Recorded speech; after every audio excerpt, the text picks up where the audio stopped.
श्री महालक्ष्माष्टकम्। नमस्तस्यै महामाये श्रीपीठे सुरपूजिते शङ्खचक्र गदाहस्ते महालक्ष्मीर्नमोऽस्तुते।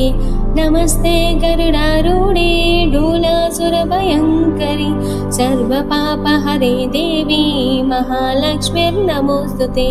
सर्वज्ञे सर्ववरदे सर्वदुष्टभयङ्करि सर्वदुःखहरे देवी महालक्ष्मीर्नमोऽस्तुते।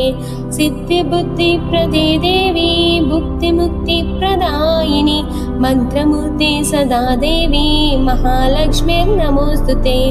आद्यन्तरहिते देवी आदिशक्ति महेश्वरी योगज्ञे योगसम्भूते महालक्ष्मीर्नमोऽस्तुते। स्थूलसूक्ष्मे महारौद्रे महाशक्ते महोदरे महापापहरे देवी महालक्ष्मीर्नमोऽस्तुते।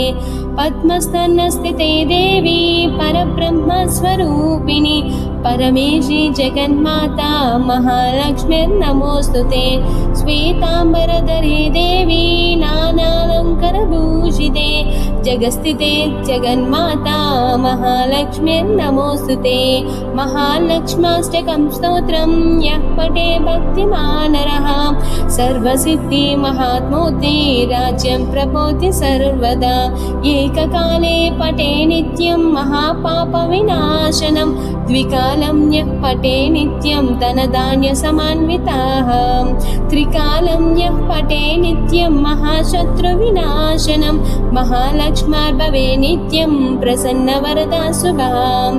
इत्यंद्रकृत महालक्ष्माष्टकं స్థావనం సంపూర్ణం। మరిన్ని శ్లోకాలను తెలుసుకోవడం కోసం మన డివైన్ విత్ మీ ఛానల్ని సబ్స్క్రైబ్ చేసి like share comment for more videos.